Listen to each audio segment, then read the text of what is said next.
O ano é 1969 e a gente tá no auge da contracultura hippie.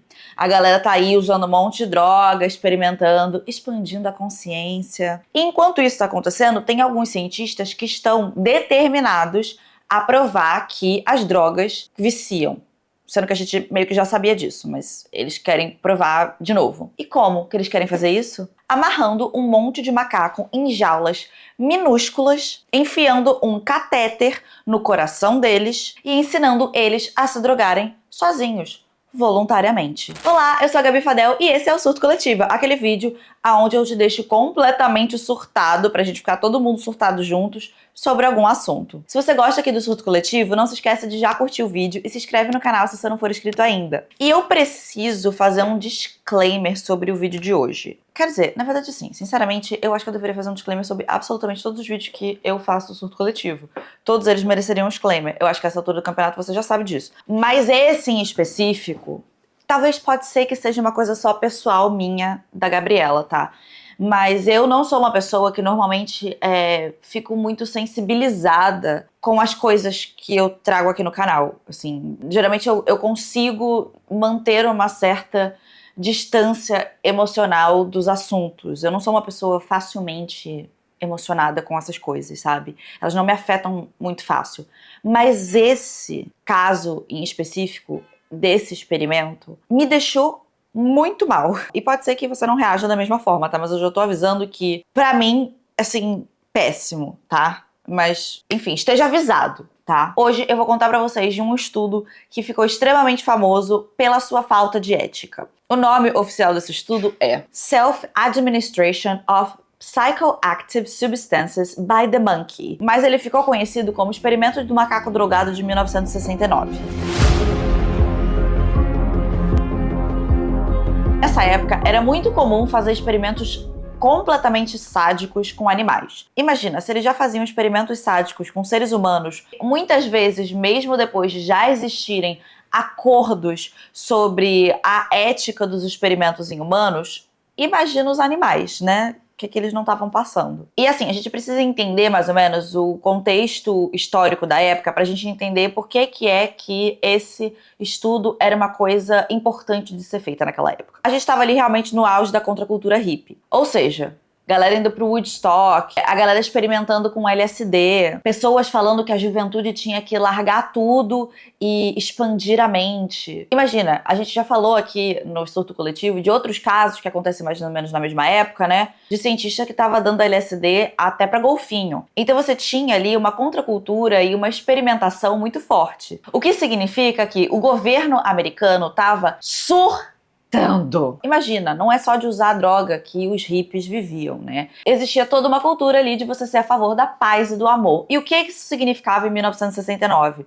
Você não se alistar no exército, você não participar das infinitas guerras dos Estados Unidos. Sempre tem uma guerra acontecendo. Os Estados Unidos é uma máquina de fazer guerra. Tinha guerra naquele momento também. Também foi mais ou menos por aí que a pílula anticoncepcional apareceu, o que deu às mulheres liberdade sexual. Muita gente estava questionando a moral cristã. É isso que é uma contracultura. É você ir contra a cultura convencional do lugar. Eram pessoas extremamente politizadas, elas questionavam os políticos, questionavam a polícia. Então, o governo precisava encontrar formas de controlar isso. E uma dessas formas é começar a ir contra esse uso de drogas sem culpa. Pra ser sincera com você, assim, a guerra contra as drogas ainda não tinha sido oficialmente declarada em 1969.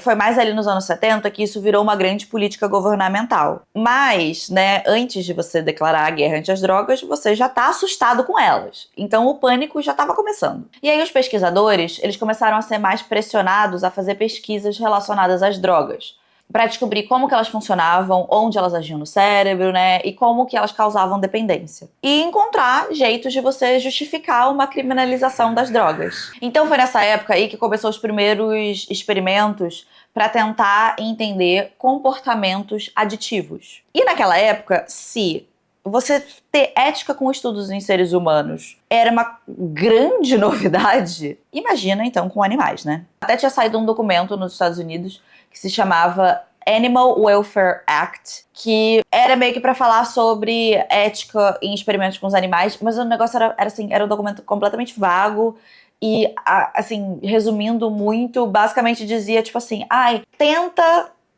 não maltratar muito. Então vamos falar do nosso grande cientista da vez. Ele se chamava Maurice Sievers. E o Maurice, ele já estava aí fazendo experimento desde 1928. Ele tinha feito farmacologia na Universidade de Chicago e ele já tinha sido orientado e participado de experimentos com o cara que basicamente começou com os estudos em dependência química, um cara chamado Arthur Tatum. E aí, nessa época que ele estava trabalhando ali, né, sendo orientado pelo Arthur, eles já estavam dando morfina para cão, gato e macaco, tá? O Maurice, ele meio que inventou uma teoria chamava Dual Action Theory, ou teoria da ação dupla. Ele achava que o vício nascia de duas coisas. A primeira é, obviamente, o prazer que a droga causa na pessoa. O segundo motivo é o medo da abstinência. E aí ele testava essa teoria com animais. Então ele, nos anos 30, ele já estava publicando os estudos dele, falando sobre dependência, com uma escala de sofrimento animal. Ele basicamente media o quanto aquele animal estava em sofrimento pela droga ou pela ausência da droga. Ele ficava monitorando, por exemplo, se o animal começava a tremer, se ele chorava, se ele se jogava no chão, se ele ficava tentando agarrar a seringa com a droga, por exemplo. E aí ele ia medindo o grau de dependência daquele animal baseado no quanto que o animal estava sofrendo. E aí, conforme ele foi fazendo esses experimentos, ele desenvolveu uma segunda teoria.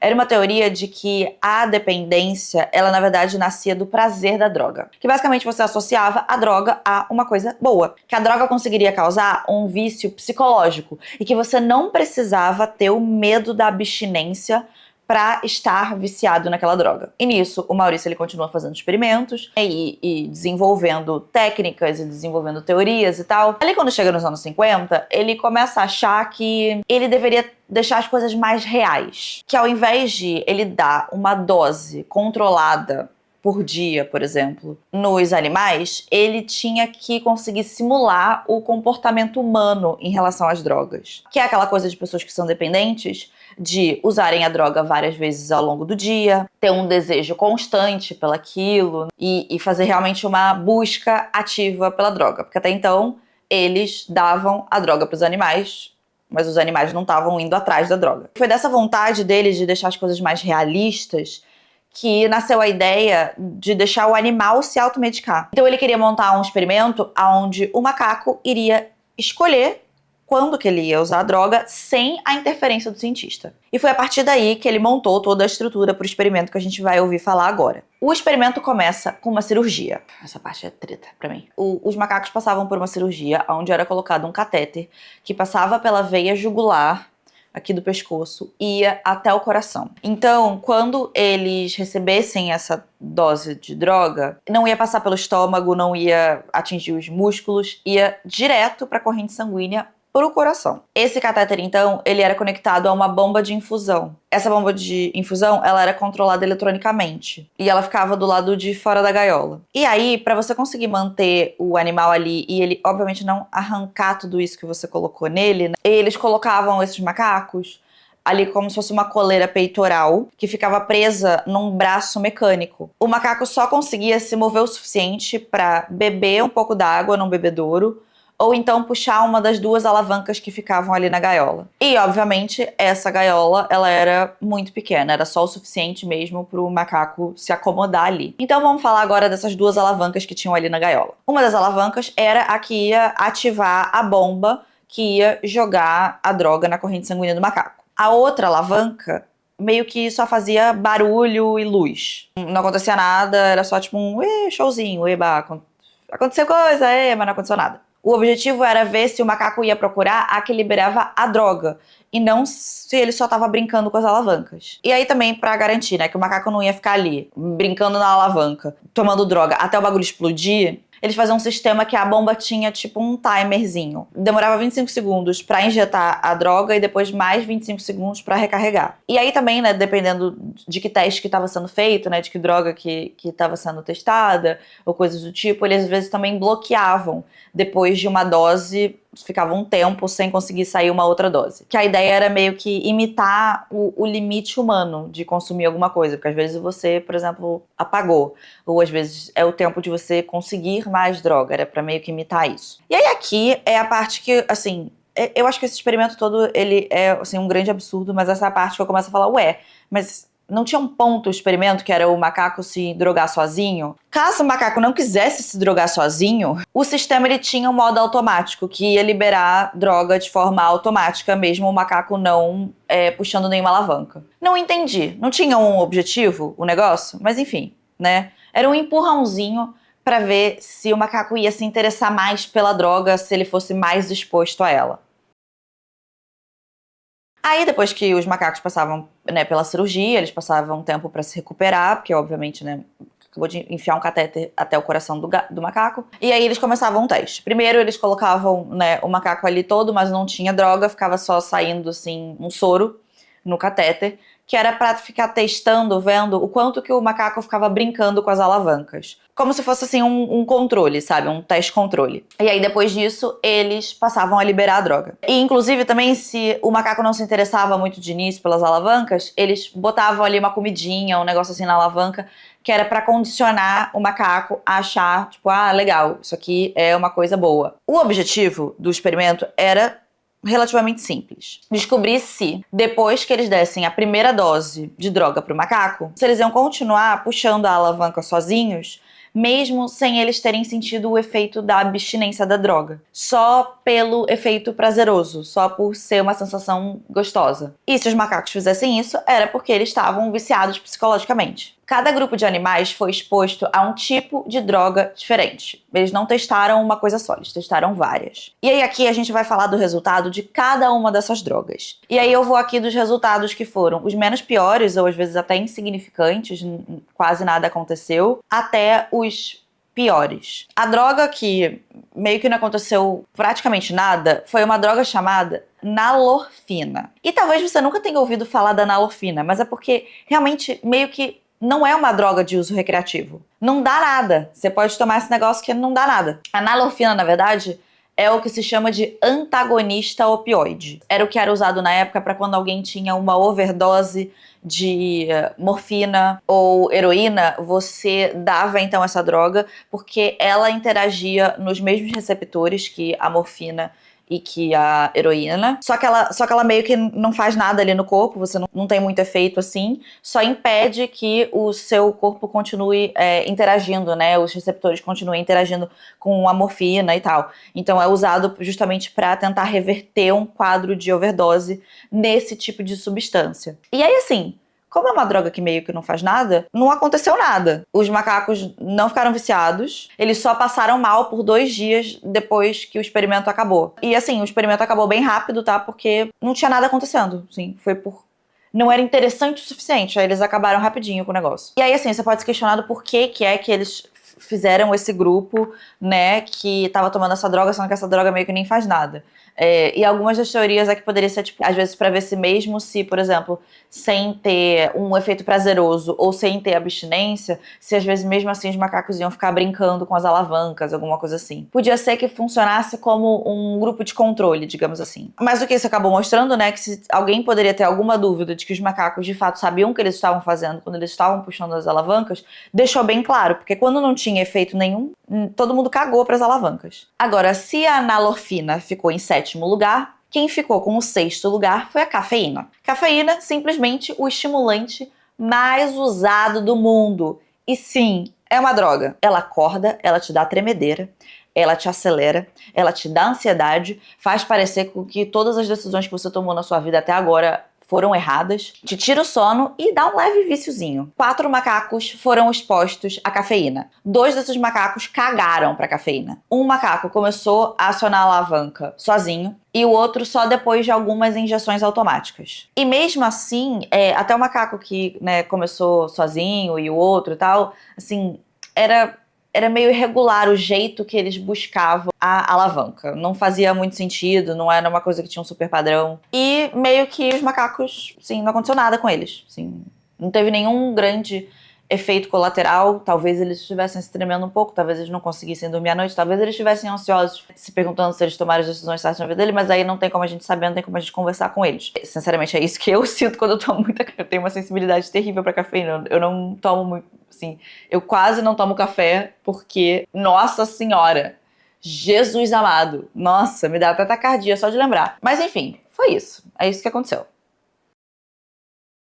Agora a gente vai para o quinto lugar. E o quinto lugar fica com a morfina. Caso você não saiba, morfina é um opioide, ou seja, é derivado do ópio. E é um opioide bem potente. Ela tira sua dor, ela causa euforia e uma dependência pesadíssima. Para o experimento da morfina, eles usaram 11 macacos. Eu acho que esse foi o maior número de macacos que eles usaram para uma droga. 3 deles foram meio fortes no início, não se interessaram tanto assim, demoraram a pegar no tranco do vício, sabe? Mas com as injeções automáticas, eles chegaram lá e eles se viciaram também. Então, ao longo do tempo, todos os macacos ficaram viciados. E às vezes, né, o sistema tinha aquela coisa de falhar, né, de vez em quando. Quando isso acontecia, eles entravam em total desespero. Começavam a mexer na alavanca freneticamente. E essa parte do experimento durou 16 meses. Mas apesar dos macacos estarem obviamente viciados, completamente destruídos e dependentes daquilo, nenhum deles morreu. Eles ficaram lentos, eles ficaram doidões,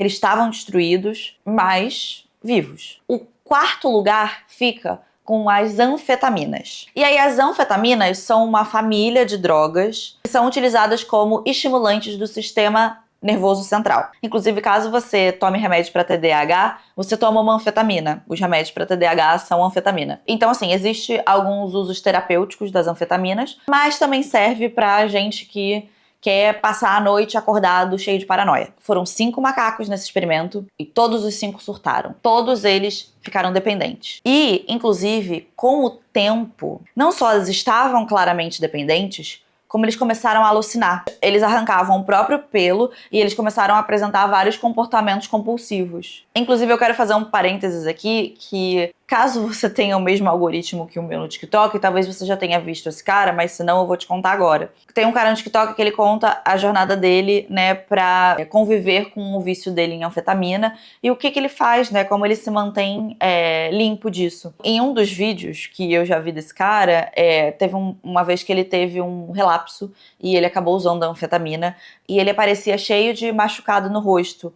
E ele conta nesse vídeo que esse é um dos efeitos que acontece em muitas pessoas que são viciadas em anfetamina, que é que você começa realmente a alucinar, sentir como se tivesse insetos no seu rosto e você começa a se cutucar e você mesmo se machuca. Então, assim, faz sentido o comportamento dos macacos de arrancar o próprio pelo, porque pode ser que eles tenham uma sensação parecida com a sensação que seres humanos têm. Todos esses macacos que participaram do estudo das anfetaminas terminaram esse estudo vivos, mas completamente destruídos. E agora, em terceiro lugar, a gente tem cocaína. E a cocaína é um estimulante super forte. Ela causa uma euforia rápida, uma inquietação muito grande, você fica assim se sentindo meio hiperativo, e ela é altamente viciante. E se tem uma coisa que causa um vício psicológico super forte, é a cocaína. Porque a cocaína, ela ativa todo o nosso sistema de recompensa do cérebro. Ela trabalha ali diretamente nisso. As pessoas, quando elas usam cocaína, elas se sentem assim no topo do mundo. Ativa todo o seu sistema de recompensa. E depois, quando o efeito vai embora, você cai numa puta depressão. Nesse experimento, eles usaram 4 macacos. E de cara, imediatamente, 2 se viciaram. Os outros 2 precisaram de um tempinho. Um dos macacos morreu depois de 30 dias do início do experimento de overdose. Os outros 3, eles se automutilavam. Eles paravam de comer. E eles mexiam nas 2 alavancas como se eles estivessem, assim, hipnotizados pelo negócio. Alguns macacos arrancaram a própria pele e mordiam os próprios dedos. E o que pode ser pior do que isso? O que é que pode possivelmente, né, se há alguma coisa assim que seja pior do que isso que eu tô descrevendo pra vocês? O nosso segundo lugar fica com algo que você com certeza conhece. O álcool etanol, que é o álcool que nós consumimos em bebidas alcoólicas, ele é um depressor do sistema nervoso central. Que, se você parar pra pensar aqui, é basicamente o contrário da cocaína. O álcool, ele te relaxa, ele pode até dar uma euforia inicial, mas logo ele meio que te dá um soninho. E o abuso do álcool leva a vários danos, tanto físicos quanto psicológicos. Uma coisa aqui que eu acho que deveria ser muito mais comentado sobre o consumo de álcool é em como ele afeta a ansiedade. Ele tá intimamente ligado com a ansiedade, tá? Então, se você sofre de ansiedade, a melhor coisa que você poderia fazer pra você mesma é parar de consumir álcool. E os efeitos do álcool na ansiedade não são só enquanto você está consumindo ou imediatamente depois. Eles duram por até 3 dias depois que você consumiu álcool.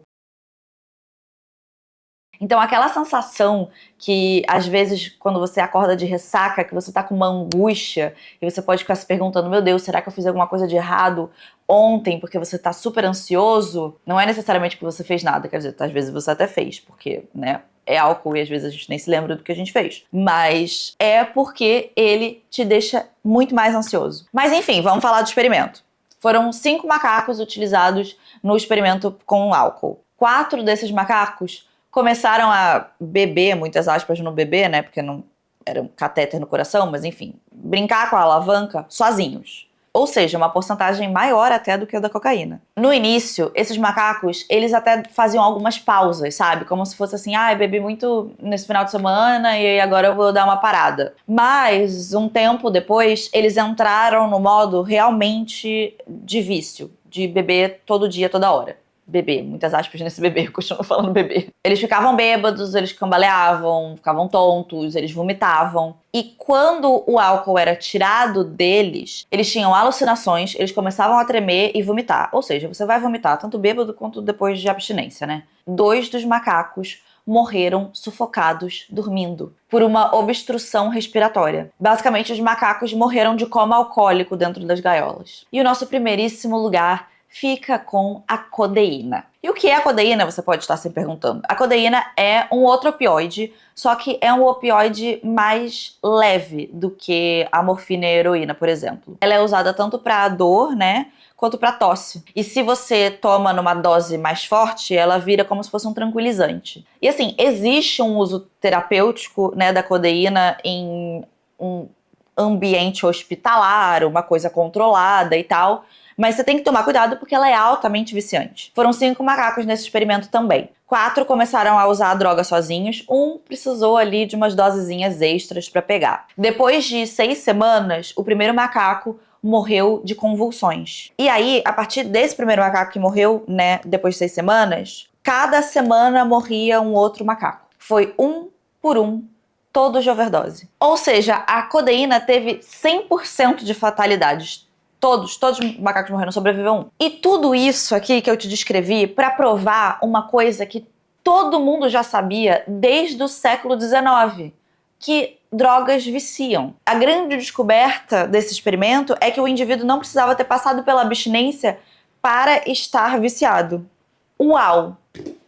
Porque, assim, que droga viciava, os efeitos, nada disso era uma grande novidade pra ninguém. Então, assim, o estudo, quando ele foi divulgado, né, assim, eles tentaram vender como se fosse uma coisa muito revolucionária, dizendo, meu Deus, os animais não precisaram passar pela abstinência para estarem viciados. Uau!